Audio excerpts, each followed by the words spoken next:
Sup? Welcome to another video. This one's gonna be about homebrew stuff I've made.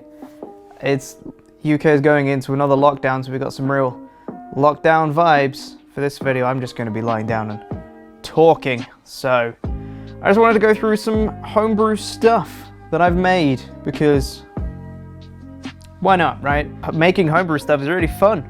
You should do it, all you DMs out there. Players, make stuff too, and bring it to your DMs and say, hey, I want to include this. And then maybe your DM can do it for you. Maybe. Who can say? I'm a bit tired today, if you can't tell. But I wanted to just talk about some homebrew stuff, so we're gonna do it. So I've made like items, I've made spells, I've made items, I've made a few subclasses. I'll go through some of each of them, not everything I've made, because it's quite the long list. But I'll go through some of the stuff I made. There's a lot of stuff that's specific to my campaign, which I would highly recommend doing, by the way, if you're an aspiring DM out there. Make stuff for your world that fits. If you've got like a custom homebrew campaign setting, if you've made a world, then have stuff that's unique to your world. Make creative new stuff.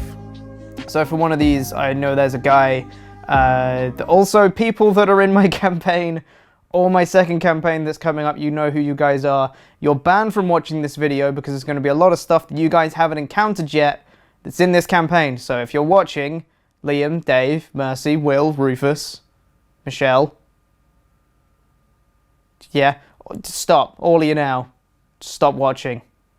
Thank you. So, now that they've all gone, they're all gonna die. No, there's a guy that they're going to be encountering who's kind of one of the leaders of their cult that they're going to attempt to be taking down.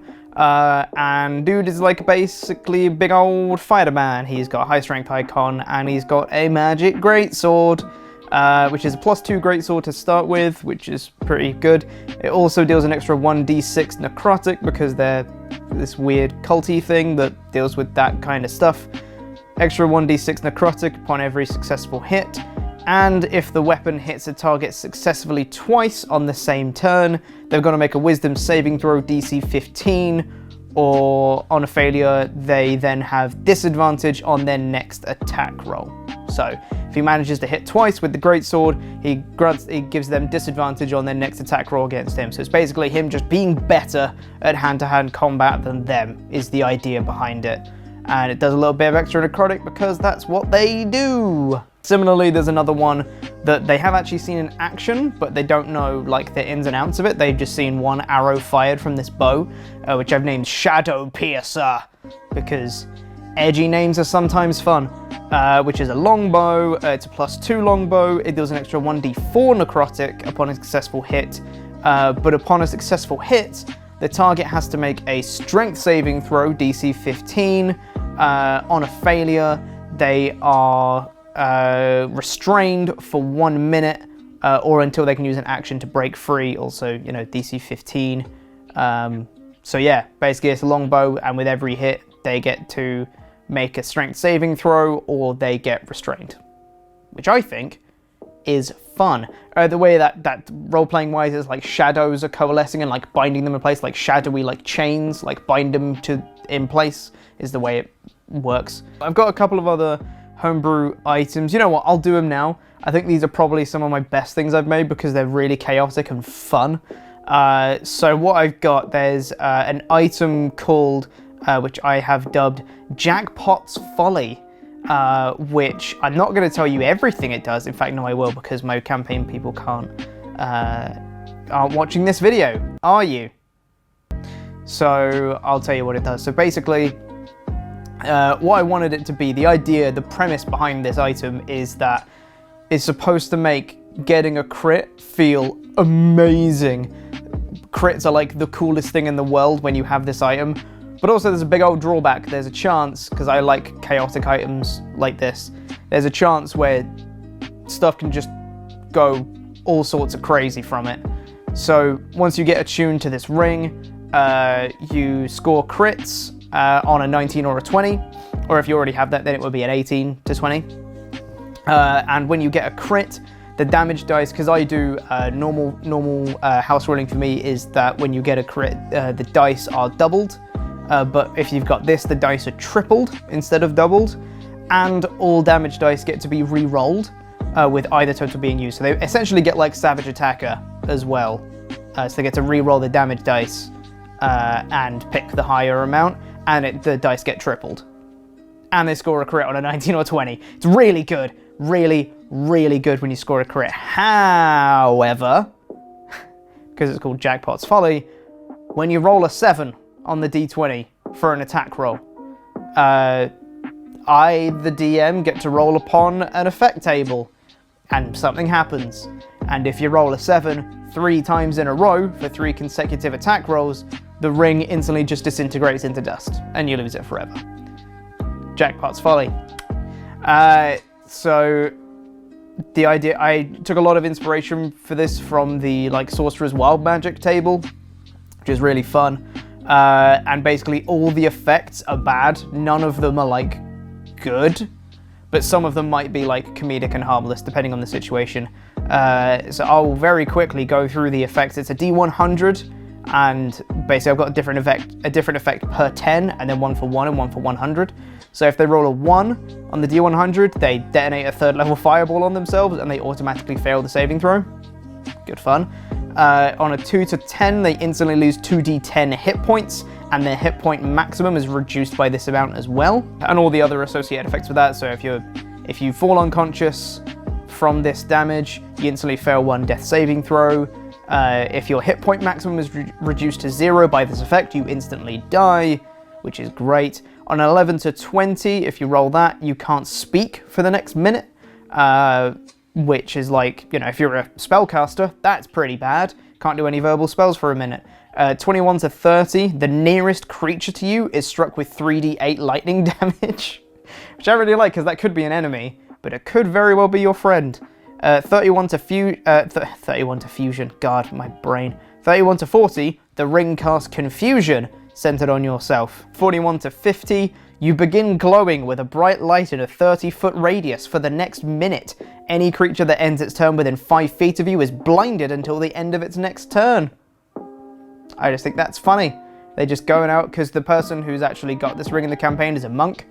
Do a lot of attack rolls, those monks. So if they're going for a punch and suddenly they just start becoming this bright white light, just encases them. It's hilarious. 51 to 60, the ring casts grease centered on yourself. I just think that looks visually funny. 61 to 70, you're immediately paralyzed until the end of your next turn.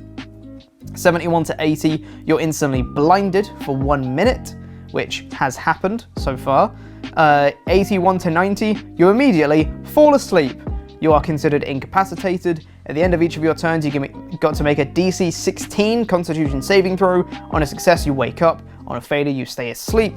Another creature can use an action to wake you up, and you also get to make the same con save every time you take damage. 91 to 99, you immediately receive 1 point of exhaustion, and if they roll 100, you're instantly banished to another plane of existence until the end of your next turn.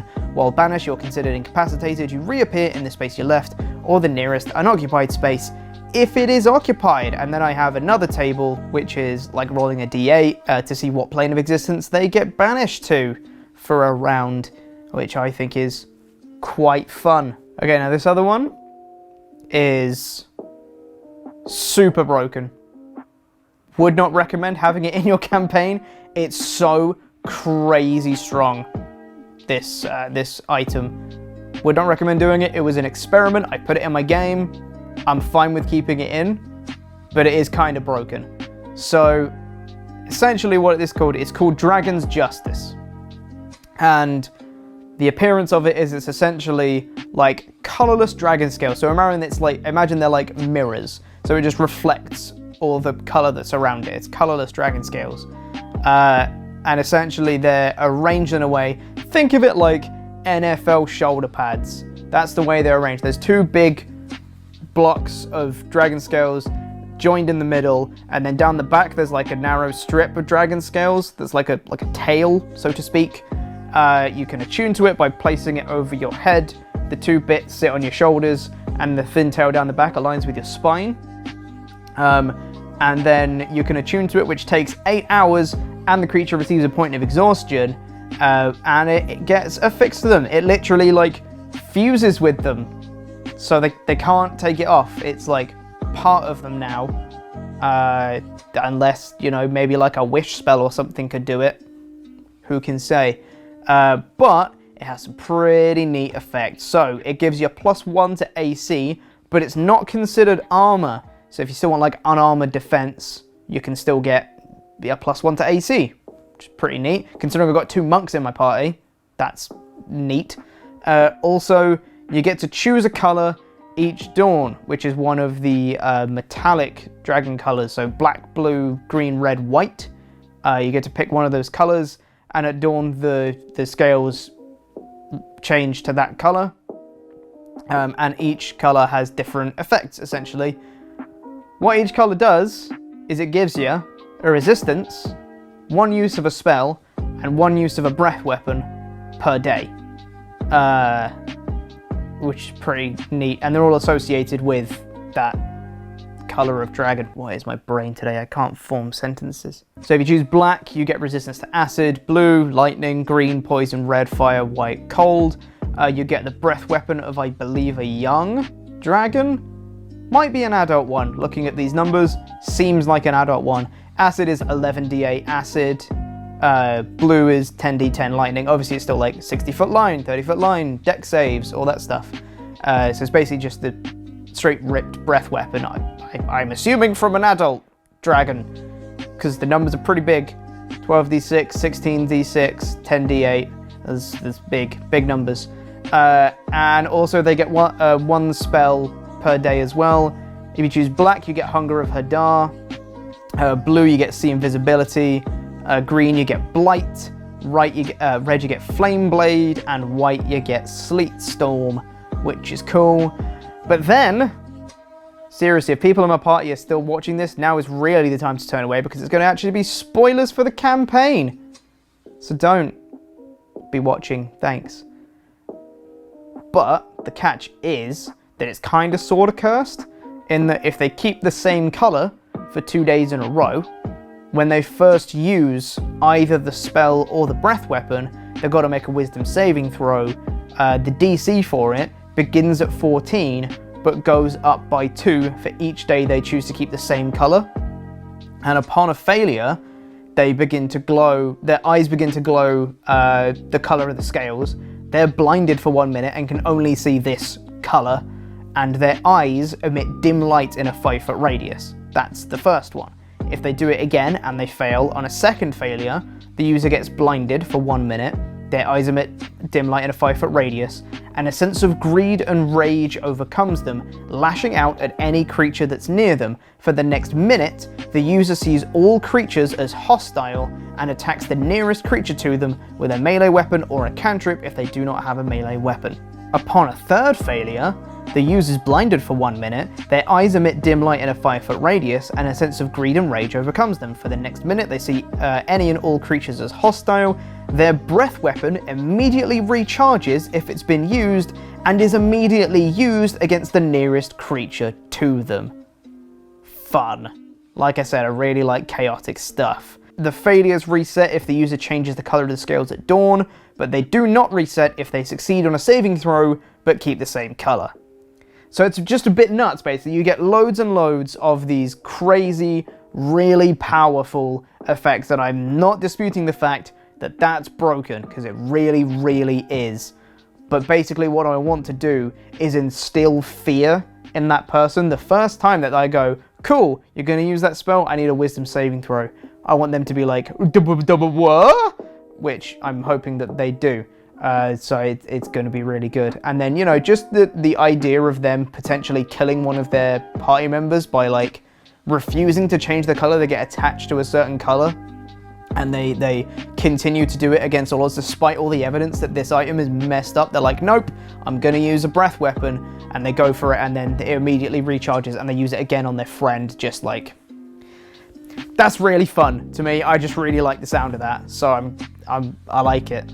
I spoke for a while about the items, so I'll just do one spell that I've made, which is called Vampiric Bubble, which is available on D&D Beyond if you want to have it.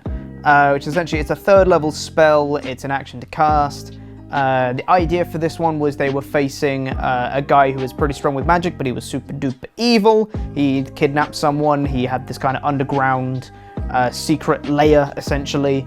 And I basically wanted something that would allow him to, because he was a magic user, he wanted to keep his distance. I wanted to give him something that if he got surrounded with a lot of people, he could do something that could impact basically all the people around him and help benefit him in close quarters.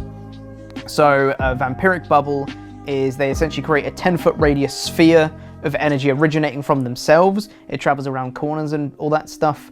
And each creature of the choice in the sphere has got to make a wisdom saving throw, or they take 3d6 necrotic damage, or half as much on a successful save. And then the caster regains HP equal to half the total damage dealt. So the more creatures that are around it, the better the spell is going to be for him, because the more HP he regains, which I think is kind of fun. And in terms of homebrewing stuff, you don't really have to do like full, like, this is my new magic item. I've done loads of stuff where I've just tweaked little bits. Like, for example, I was saying before that the people from this cult, they did extra necrotic damage on their weapons. I gave that to like all of them. I just said, like, you know, if you're a member of this cult thing, then basically all your weapon attacks are going to do an extra 1d4 necrotic. It's not going to be a huge, like, game-breaking thing, but it's just going to be a little thing to remind these people, just like, oh yeah, these guys have necrotic damage added to it. Just something to keep, something to bear in mind. It's something for you to recognize what's happening with these people.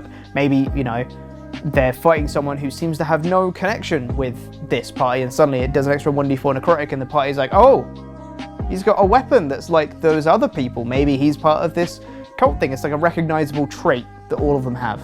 I've also kind of sort of made a homebrew, it's not a race because it's not playable, but like, I guess a monster that's kind of like a thing that's going to come up in my second campaign, which I'm not going to explain because I've not fully fleshed it out yet, but it's essentially like a crazed person who wants to enter lichdom, which is a super long, arduous process, has essentially created this, let's call it a construct, which is basically made from different parts of different humanoids.